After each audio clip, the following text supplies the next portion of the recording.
밥상에서 결코 빠질 수 없는 중요한 채소, 바로 고추인데요.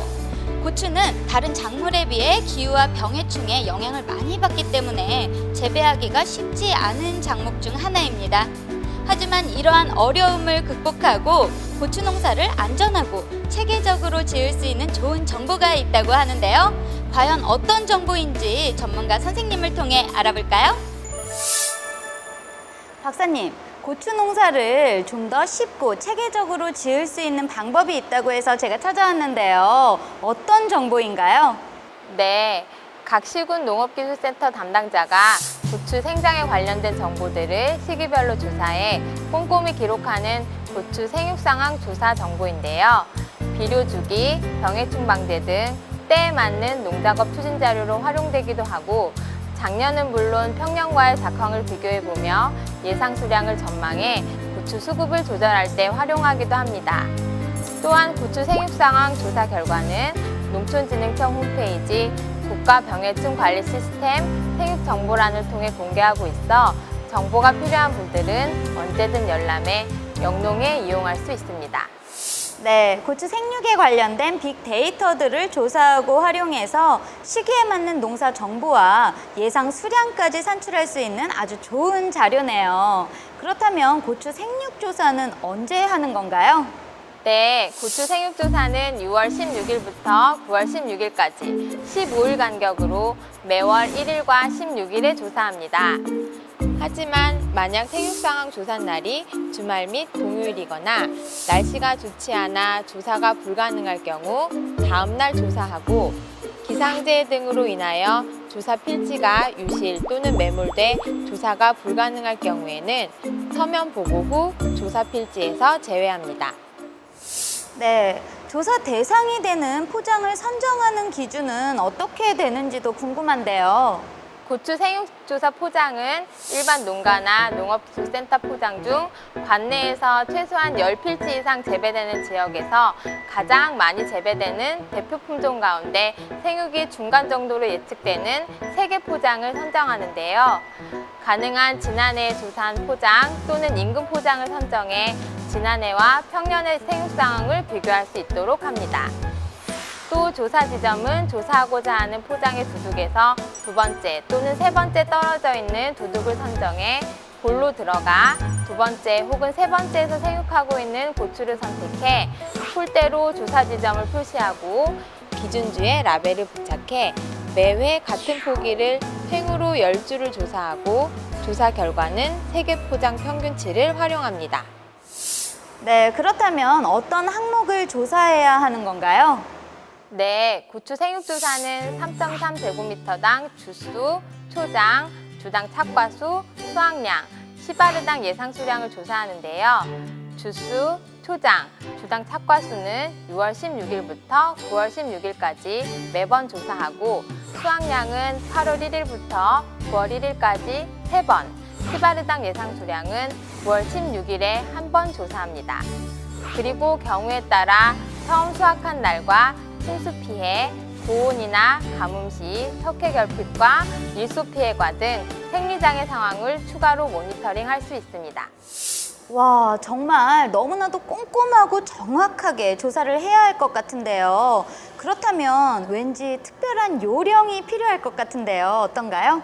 맞습니다. 정확한 조사를 위해서는 먼저 조사 물품을 준비해야 되는데요. 조사 야장과 연필, 면적 조사를 위한 50m 이상의 줄자, 키 조사를 위한 1m 이상의 대자, 그리고 수확량 조사를 위한 전자저울을 준비합니다. 그리고 생육조사 항목은 4가지 정도가 있는데요.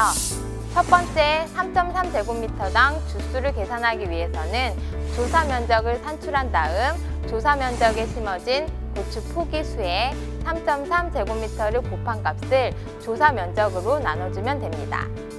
예를 들어 가로 길이가 10m이고 세로 길이가 3.5m일 때 조사 면적은 35제곱미터가 되고, 조사 면적 35제곱미터 안에 전체 포기 수가 100포기라고 했을 때 여기에 3.3제곱미터를 곱한 값 330을 조사 면적 35로 나누면 3.3제곱미터당 주수는 9.4주가 됩니다.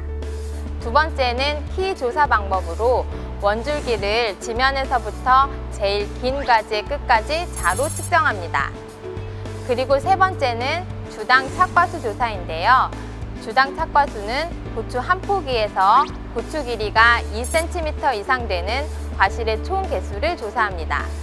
또 조사 포기당 착과수 가운데 미병과수와 생리장애과수도 함께 조사하도록 합니다.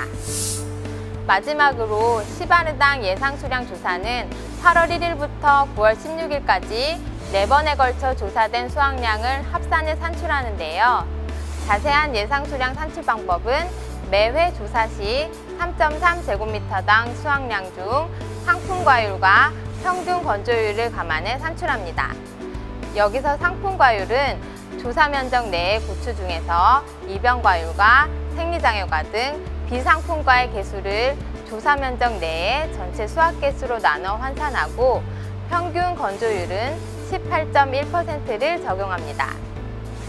또 3.3제곱미터당 수확량의 단위 면적을 곱해 시바르당 예상 수량을 산출합니다.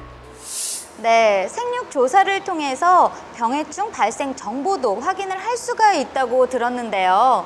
네, 생육 정보를 조사하면서 병해충 조사도 함께 진행하는데요. 역병과 탄저병, 담배나방과 총체벌레류를 조사합니다. 그리고 필요할 시에 청고병, 바이러스병, 진딧물, 담배가루이도 추가로 모니터링합니다. 와, 생육 상황 조사가 고추 농사에 왜 좋은 정보가 되는지 이제 알 것 같은데요. 그렇다면 마지막으로 생육 상황 조사에서 조금 더 알아야 할 것이 있을까요? 네, 마지막으로 아셔야 할 점이 몇 가지 더 있습니다.